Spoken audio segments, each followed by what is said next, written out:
नमो भगवते वासुदेवाय. श्लोक 20-22.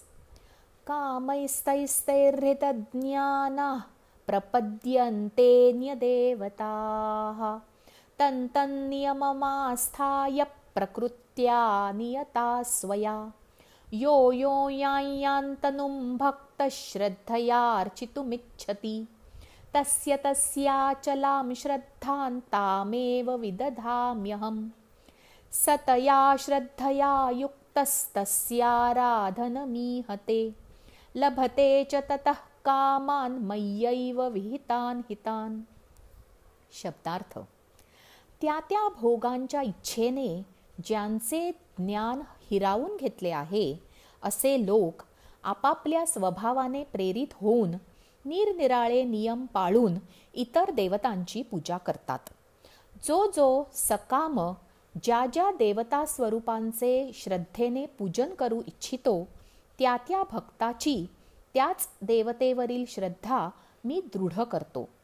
तो त्या श्रद्धेने युक्त होऊन त्या देवतेचे पूजन करतो आणि त्या देवतेकडून मीच ठरविलेले ते इच्छित भोग निश्चितपणे मिळवतो.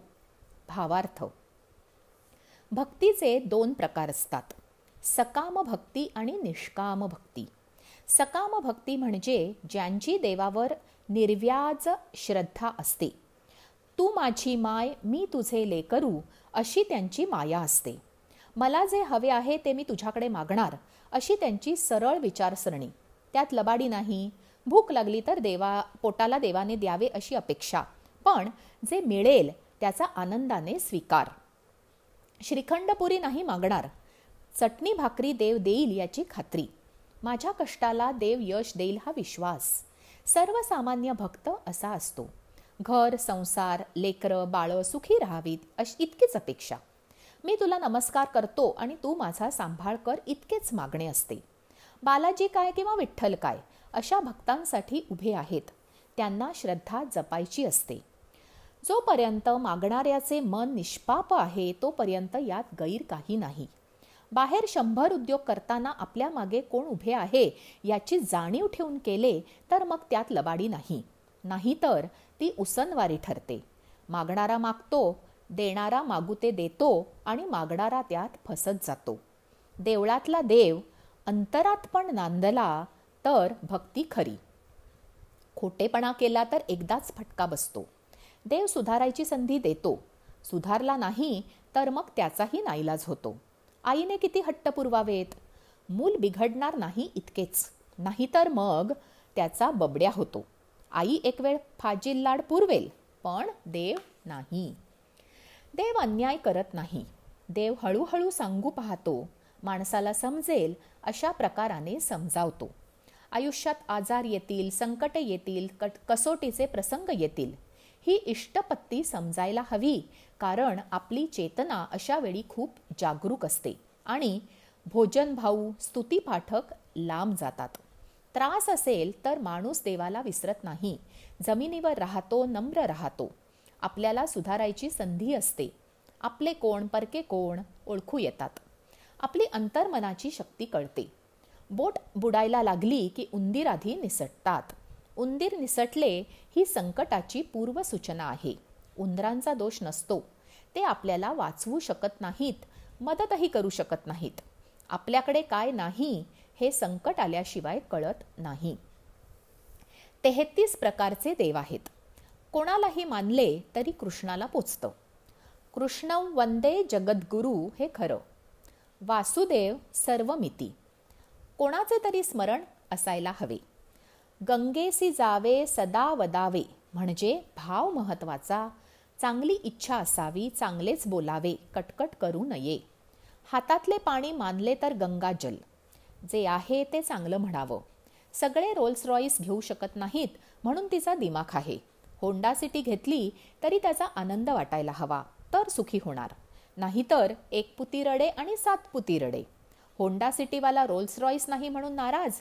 रोल्स रॉईसवाला आपण गाडी घेतली याचा खरा आनंद कोणाला झाला, कोणाला असूया वाटते, आपल्या सुखात खरे सामील कोण हा विचार करून नाराज.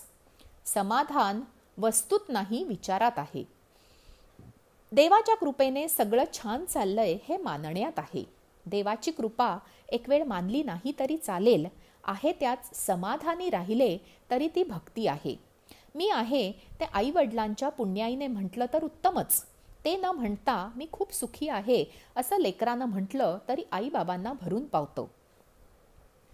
हातात पाणी दिलं नाही तरी किती दमतेस ग आई, इतकं म्हटलं तरी आईला कृतार्थ वाटतं. मदत केली नाही तरी चालते, उपद्रव केला नाही तरी पुष्कळ आहे. देवही असाच आहे. माना न माना, समाधानात राहावे. वेळेच्या आधी आणि नशिबापेक्षा जास्त कोणालाही मिळत नाही. झाडाचे पानही त्याच्या इच्छेशिवाय हलत नाही. अशी असते सकाम भक्ती. श्लोक 23 ते 25. अंतवत्तु फलं तेषां तद्भवत्यल्पमेधसां देवान् देवयजो यान्ति मद्भक्ता यान्ति मामपि अव्यक्तं व्यक्तिमापन्नं मन्यते माम बुद्धयः परं भावमजानन्तो ममाव्ययमनुत्तमं नाहं प्रकाशः सर्वस्य योगमाया समावृतः मूढोऽयन्नाभिजानाति लोको मामजमव्ययम्. शब्दार्थ. पण त्या मंदबुद्धी लोकांचे ते फळ नाशिवंत असते. तसेच देवतांची पूजा करणारे देवतांना प्राप्त होतात आणि माझे भक्त मला कसेही भजोत अंती मलाच येऊन मिळतात. मूढ लोक माझ्या सर्वश्रेष्ठ अविनाशी अशा परम भावाला न जाणता मन इंद्रियांच्या पलीकडे असणाऱ्या सच्चिदानंद घन परमात्मस्वरूप मला मनुष्याप्रमाणे जन्म घेऊन प्रगट झालेला मानतात. आपल्या योगमायेने लपलेला मी सर्वांना प्रत्यक्ष दिसत नाही, म्हणून हे अज्ञानी लोक जन्म नसलेल्या आणि अविनाशी मला परमेश्वराला जाणत नाहीत, अर्थात मी जन्मणारा मरणारा आहे असे समजतात. भावार्थ. ज्ञान आणि अज्ञान यात अंतर किती असते? विश्वास आणि अविश्वासात आहे तितके. ज्ञान प्रत्येक गोष्टीला निकष लावत नाही, गोष्ट दिसत नसली तरी असते यावर विश्वास ठेवते. अज्ञान गोष्ट दिसत असेल तरी त्यासाठी पुरावा मागते. अविश्वास अज्ञानाकडे नेतो आणि विश्वास ज्ञानाकडे. प्रत्येक गोष्ट सिद्ध करू शकत नाही, तो वेळेचा अपव्यय आहे. जिथे श्रद्धा आहे तिथे विश्वास आहे, तिथे प्रचिती येते आणि ज्ञानही मिळते. सतत सिद्ध करून प्रश्न निर्माण करून काही मिळत नाही. आपल्या अज्ञानाचा तो पुरावा आहे. स्वतःवर नसलेल्या विश्वासाचे ते लक्षण आहे. विज्ञानाच्या कोणत्याही सिद्धांतात काही गृहीतके असतात. अमुक गोष्टी स्थिर राहिल्या तर असे घडते. पाण्याचे गुणसूत्र माहीत आहे म्हणून आपण पाणी बनवून पित नाही. प्रत्येकाला ते जमणारही नाही. जी गोष्ट सहज उपलब्ध आहे त्यात श्रम घेणे उचित नाही. शास्त्रज्ञांनी सांगितलं आहे ते आपण मानतो. संत सांगतात की देव आहे. रामकृष्ण विवेकानंदांना म्हणाले, मी तुला बघत आहे इतक्या स्पष्टपणे देवाला बघितले आहे. आपण विश्वास ठेवायला हरकत नाही. पाणी गंगेचे चांगले की थेम्स नदीचे यावर आपण वाद घालत नाही. जे पाणी तहान भागवते ते चांगले. पाणी पाणी आहे. तुझा देव मोठा की माझा देव महान यावर वाद होऊ शकत नाही. मी तुला पोसतो, तू माझ्या देवाला मान यासारखा दुसरा खोटारडेपणा नाही. जो त्याच्या देवाचा नाही झाला तो तुझ्या देवाला मानून काय उपयोग? माझी आई चांगली तुझी वाईट असे जो म्हणतो त्याला आई कळली नाही. आई हे तत्व आहे. पाणी हे तत्व आहे. देव हे तत्व आहे. जगाच्या पाठीवर कुठेही गेलो तरी ते एकच असते. त्यात भेद जो करतो त्याचा बुद्धिभेद झाला आहे. त्यात भेद करणारा माणूस अज्ञानी आहे. या जगात अज्ञान जास्त आहे. खरा देव जाणून घ्यायची फार कमी जणांची तयारी असते. देव म्हणजे स्वीकार. आपण आहोत म्हणजे देव आहे. देव आहे तिथे आनंद आहे. पण मग आपण आनंदी का नाही? कारण आपण विचार करतो, स्वीकार करत नाही. समोर वाहणारे पाणी असले तरी आपण प्यायले तरच तहान भागते. आपण उगाच दुसऱ्याचा न्यायनिवाडा करतो. हे चूक ते बरोबर, अमुक चांगले ते वाईट, सगळे स्वघोषित न्यायाधीश.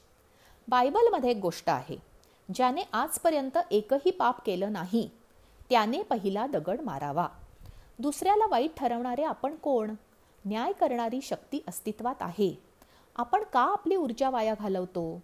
आपला आनंद टिकत नाही कारण आपण तो अशाश्वत गोष्टीत शोधतो.